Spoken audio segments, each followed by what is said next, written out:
If I was able to teach a sociology lesson on any two things, it would be award season and Hollywood and the Real Housewives. He has been begging, it's even disgusting. He needs to stand up. He's been begging the House of Lords to push this thing through quickly, all because it's the will of the people. And I just think to myself, like, what the heck do you mean? I think we need to decide what we want from influencers. Like, do we want them to be cute on Instagram and take really nice pictures and look pretty, or do we want them to speak on issues? Welcome back to It's That Deep, the podcast. We are on episode 6, baby. We are on episode 6 episodes of good, well, I say good conversation, I hope it's good conversation. Please let me know what you guys are thinking and feeling about this podcast. I personally love my own company. I have a time with myself. And I also think I'm one of the funniest people I know. So I really have a good time recording and filming these episodes. But I would love to hear from you guys. How are you finding the episodes so far? What are your honorable picks for every week? But as always, we're going to do my honorable picks and we're going to do a main story and really just unpack and uncover some of the week's top stories and try to make sense of them in a world that really doesn't make any sense. But I hope you're all well. I hope you're all warm. That's really the principal thing. I hope you're all warm because this last week has been ice. It has been cold. So I hope you're wrapped up warm somewhere listening to this. But yeah, let's get into this week's episode because I was about to say I'm excited for it, but I say that every week. I need to find some new material, but I am genuinely excited for it. So let's get into it. Okay, so my first honourable pick for this week. Now, some might say, Feyisara, that's not news. It's news to me, so we're going to suck it up. Or you can skip to my second honourable pick on YouTube. But I want to talk about award season because that is one of my favourite portions or seasons of the year. I naturally love TV and film anyway. I also work in TV, so it just excites me. Like the whole glitz, the glam massively excites me. I also feel like award season is a sociology lesson waiting to happen. Like if I was able to teach a sociology lesson on any two things, it would be award season and Hollywood and the Real Housewives. Because the lessons, there's so much you can learn about society just by watching all of Hollywood and how they operate when they're all in one room together for an award show. Like there's winners, there's losers, there's overachievers, which I'm sure people can't stand because there's certain shows that just take all of the awards. Like that is a sociology lesson waiting to happen. So far we've had the Golden Globes, we've had the Emmy Awards, we've had the Critics' Choice Awards, we've got the BAFTAs and the Oscars up next. And I feel like we can kind of guess what way the BAFTAs and the Oscars, actually the Oscars are films to be fair, but like we can guess how the BAFTA is going to go. Because so far there have been some top contenders and like certain shows and certain stars who have been just sweeping up all of the awards. So of course The Bear is such a good show. Oh my god, it's such a wacky show. It's such a good show though.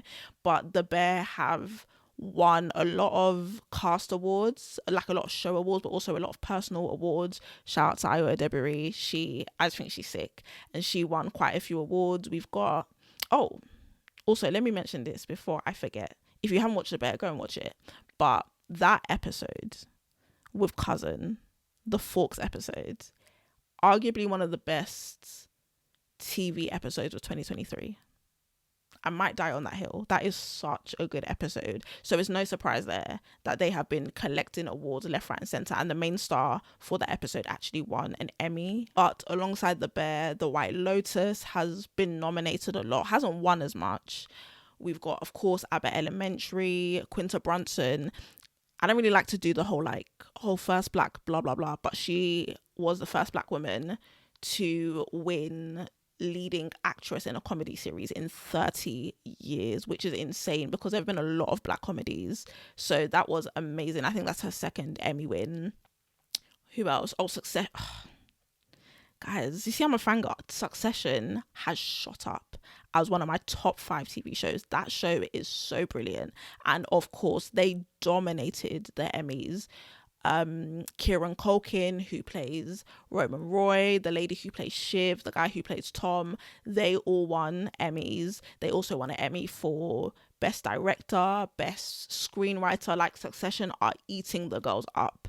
So that was just, again, guys, it's not really news, but it was just fun to know, like, what people consider to be worthy of accolade and awards. I'm getting deep now, but like, just to watch all of Hollywood attribute fame and acclaim to one another, it's just, like I said, it's a sociology lesson waiting to happen. So that's my first honorable pick. It's light, it's very light, because the rest of the episode may not be, I'm not sure, but stick with me. Okay, so my second honorable mention, not as light as award season, is all about Young Philly. I actually had a second honorable pick ready, like I was ready to talk about that, but then I woke up and saw this stuff about Young Philly and I was like, no, scrap that, let's talk about this guy, because he posted an ad over the past week that he shows a sponsored ad, so something that he's getting paid for, that he did in collaboration with Fortnite and the British Army, so him and another creator called Els the Witch. And the sponsored content is essentially a promotion for the British Army, but using Fortnite. So Fortnite is like, it's a video game that a lot of young men use, and basically the ad was promoting or trying to get people to join the army. And they are, like, as I'm speaking right now, they are cooking him like a piece of bacon. They are frying Young Philly.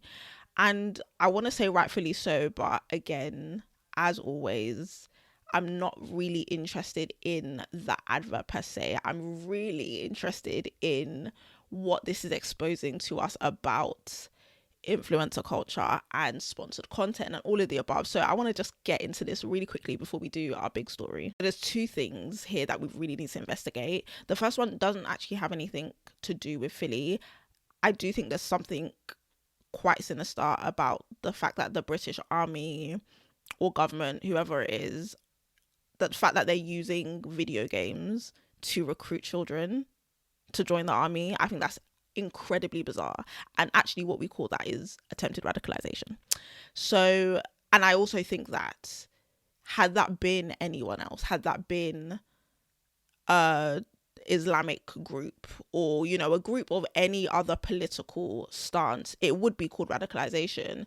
And I just really believe we should separate recreation and leisure. Like, this is Fortnite, it's a game for these kids. They don't need to be recruited to the army through what they use for leisure. Like, separate that. If you want to recruit them, do it another way. But that's besides the point. So, like I said, Philly is making money off of this. This is the sponsored advert. He's been paid to essentially feature in something that is promoting the recruitment of young men to the army.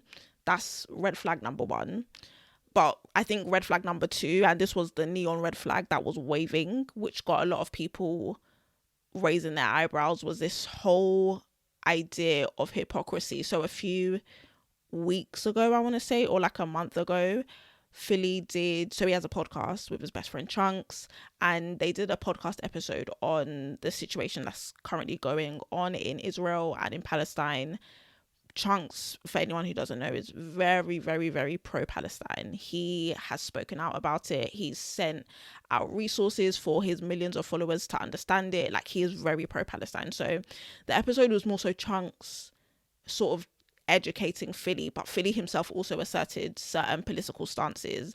And I think that is the biggest issue that a lot of people are having, is the fact that you, unprovoked, express your political stances, express the stance on essentially war, period, and a few weeks later you turn around and get paid to be involved in content that promotes something that is anti everything you said on your podcast. So there's this whole conversation here about morality and honesty and influencing, and really, is the bag ever that deep? Like, is the money, I know this podcast is called It's That Deep, but is the money ever really that deep? And honestly, I've been reflecting on it and thinking about it, and I think we need to decide what we want from influencers.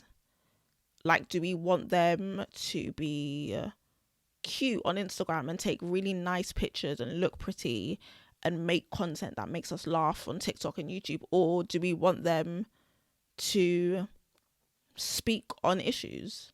Do we want them to comment on what's going on in the world? Do we want them to have political stances? I think we really need to make that decision, because when we do, it saves us the trouble. Like, it saves us the mental frustration of these people who are so visible. So there's an expectation of them that they actually don't want to fulfill, if that makes any sort of sense. I do feel like if Philly had never done that episode with Chunks, and he never, you know, sat down and really tried to educate himself about Palestine, and then he's come out with this advert, yeah, we would all still be like, this is a bit mad. Like, why are you promoting the recruitment of young children? Of course. But in our minds, we'd be able to mitigate it a bit more, because he hasn't placed himself as a moral and political voice in some capacity. So I think when we are able to decide that actually I don't want to hear, you know, the opinions of influencers, I don't want to hear what their political stances are, when they do come out with it, it's air.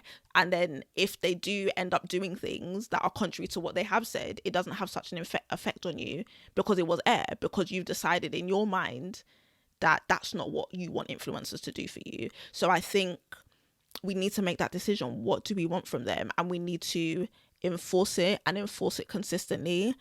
I know this might throw a lot of people off, but I'm going to use India from Love Island as an example. You know, if we're going to give Philly the smoke, we also have to give India the smoke. And the likes of India, of course, when she came out of that, the villa, loved her, still do. I think she's great. But I couldn't help but think when she came out with her PLT deal, I was like, oh, are we not shopping like sustainable fashion anymore? Are we forgetting about fast fashion? Are we forgetting about sweatshops? And a lot of people overlook that because it's India. And a lot of people will continue to overlook certain things because it's their favorite creators and it's their favorite influencers. And I think the moment we decide that we actually don't want to hear from influencers on political issues, on sustainability, on climate change, on whatever, it just makes their behavior an easier pill to swallow, if that makes sense. And I know all of like my commentary so far has been about the audience and what we can do and what we should decide and blah, blah, blah. I mean, we'll deal with the influencers at a later point, because some of them move very mad and they need a complete overhaul of their team. But I'm saying for you guys to just to excuse yourself from the wahala and excuse yourself from all of the mental troubles that come with expecting. It's like any personal relationship. Like, if you have an expectation of this person, when they fulfill that expectation, as disappointing as it may be, because mentally you've expected that, it hurts a little bit less. It hurts a little bit less. Those are my thoughts. I think we're in really muddy grounds right now in terms of what's happening in the world and where influencers, content creators, this new age of careers shows up. Because this wasn't an issue 20 years ago, because influencing wasn't a thing. And people are technically still defining the job role. So we're in really, really muddy waters. But listen, I'm about soft life. Whatever you can do to just remove the wahala from your life, that's what I'm about. And I don't have an expectation of influencers to be political voices. And so when people like Philly do things like this, I don't clutch at my pearls, because actually I didn't expect any better. So those are my thoughts. That was a long second honorable mention, but it was just too good. It's too good. There are too many themes, too many points of discussion in there. So I really want to know your thoughts. What was your response to Philly's ad? What's your expectation of influencers? Like, let's talk about that, because it will also differ for every single person. For people who maybe are influencers themselves and content creators themselves, you know, I really want to know. So that's my second honorable pick. I want to do our main story. Okay, moving on very quickly to our main story for the week. And there has been some movement on the Rwanda bill. So that's where we're going to land for the next. Hopefully I can do this in under 10 minutes, but that's where we're going to land. So, oh gosh, Rwanda bill. So last year, this is my very first episode. Okay, I've got to remember. So last year, the House of Commons voted, they had their first vote on the Rwanda bill. There was like some Tory rebellion, blah, blah, blah. What's new? And we are currently in January 2024, and they had their second vote on it on Wednesday. And again, as was expected, Rishi Sunak got it through the House of Commons barely. I think this was the same with the first vote, barely. There was some rebellion. There was 2 resignations and about a dozen rebellions from his party, but he squeezed it through the Commons, and the next step is for the bill to go to the House of Lords for any amendments. And I mean, in his ideal world, they would pass it really quickly and it would, enter the book of statutes. But I don't think that's going to happen. I think it's all going to go very, very haywire at present. So basically, like, imagine a seesaw. So like one side of the seesaw is the right side of the Conservative Party. So the Suella Bravermans, the people who are like, no, this bill is not tough enough, it's not strict enough. And then on the other side, you have like the centre, people who sit in the centre of the Tory party. So they're like, no, this is a violation of human rights, blah, blah, blah. Right now, despite the rebellions, despite the resignations, the seesaw is very balanced. But when we go to the House of Lords, who really, it's weird, are not political in nature, they're more like, what does this mean for the country? What does this mean legally? And also we have to bear in mind that the House of Lords, in terms of makeup, where the Conservatives have a majority in the Commons, there's no majority like that in the House of Lords. There's a mixture of different parties because they are unelected. So now that the bill has entered the House of Lords, there's the potential for the Lords to poke so many holes in this thing. And we've already seen some of them come out and say, I want this thing dead. I want this bill gone. It doesn't make any sense. It's anti-democratic. It's anti-human rights. It practically, it wouldn't work. It would cost us too much. A lot of them have come out and verbalized this. The crux of his argument and his desire to push this through so quickly is that it's the will of the people. He has been begging. It's even disgusting. He needs to stand up. He's been begging the House of Lords to push this thing through quickly, all because it's the will of the people. And I just think to myself, like, what the heck do you mean this is the will of the people? How would you know this is the will of the people? 2 reasons. Number one, nobody elected you. Nobody elected you. So how would you know what the people want if they have not explicitly said they even want you?